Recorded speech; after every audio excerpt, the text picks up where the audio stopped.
Charities are synonymous with nonprofit, but now one entrepreneur says that model should change.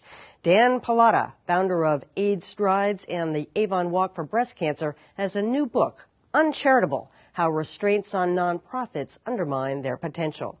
And Dan Pallotta is here. Welcome.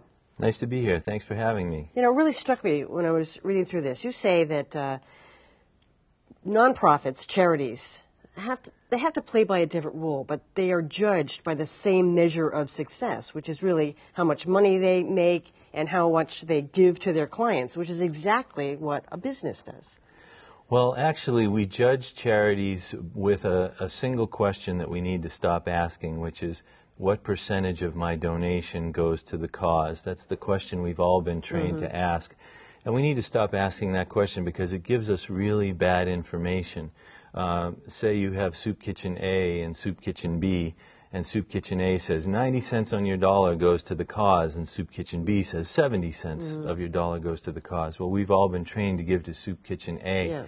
But if you were actually to go and visit the soup kitchen and you found out Soup Kitchen A is serving rancid soup in a dilapidated facility and Soup Kitchen B is serving really hearty, nutritious soup in a state-of-the-art facility, well, now you'd want to give to Soup Kitchen B, and you would never have known that if all you asked is, what percentage of my donation goes to the cause? But as you know, this whole thing really got started back with that United Way debacle of, gosh, it must have been 20 years ago when the salaries of all those people came forward. And you raised the same question here. We are so uncharitable when it comes to the CEOs and the business developers of these charities. We don't want to pay them. Why?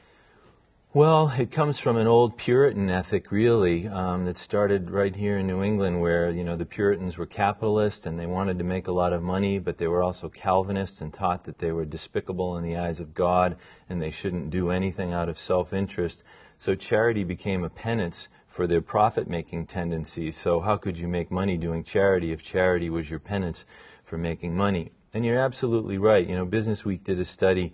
The average Stanford Business School graduate, 10 years out of business school, is making $400,000 a year. The average anti-hunger charity CEO in the United States makes $83,000 a year. There's no way you're going to attract the talent from the nation's top business schools into the nonprofit sector if you're unwilling to pay for the talent. And that's a shame because you are only denying the needy and people with breast cancer and people with AIDS the talents of probably some wonderful people. You strike the core here, which is that you have to make it a society, a cultural change. For instance, advertising. You say that that's seen as, a big no-no, because if a percentage of the donations go to advertising, somehow that's seen as a waste of money. But the reverse is true. It's like advertising in business. You bring more money in. How do you change the mindset? Yeah, well, imagine if, by talking about it just like this, imagine if I said to the music industry, you can advertise, but I said to the movie industry, you cannot. Well, we would start buying a lot more music than we would movies simply because we wouldn't know what movies were out there. Well, that's essentially what we've done to charity. We've said we don't want our donations spent on advertising. So we walk out into the world and we're pummeled with billboards and television commercials for iPods and Botox and Budweiser, but there really isn't any advertising out there for charity. And then, you know, we want to say it's an apathetic culture. It's not an apathetic culture. It's a very generous culture. But when you're pummeled all day with messages for iPods instead of Darfur, where do you think your attention and your money's going to go?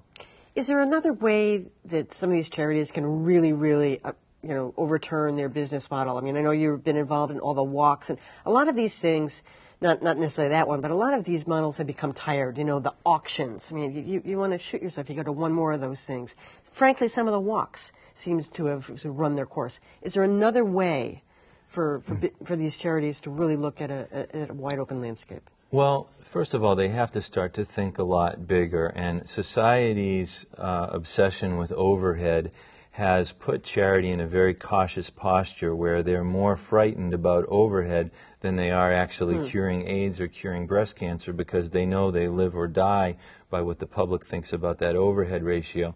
So I think if charity started to set breathtaking goals, like if the breast cancer charities got together and said, we are going to find a cure for breast cancer and we're going to do it within 10 years.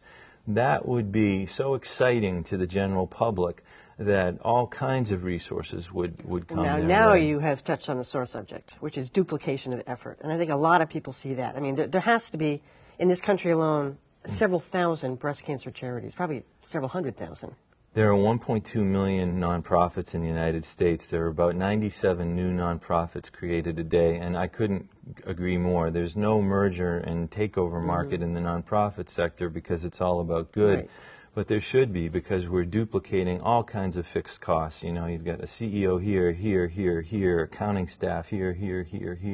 So Everybody I wants agree. a charity in their name or somebody else's name. And it's all, you're right, it's good work, but it's, Yes. it's redundant. Yeah, absolutely. And we should build much bigger organizations. But that's part of the problem. The society, when a charity starts to get big, they call it an empire. Well, we have empires for producing computers and empires for producing sports. I think we need some empires for, you know, eradicating breast cancer and hunger. Right, it's a fascinating book. Uncharitable. Dan Pallotta, thanks for coming. Thank you. All right, and that is it for Greater Boston. Tomorrow night, should the city's nonprofits, like hospitals, contribute more in the form of taxes? That plus Boston TV legend Tom Ellis. Those stories and more tomorrow at 7. I'm Emily Rooney. Good night.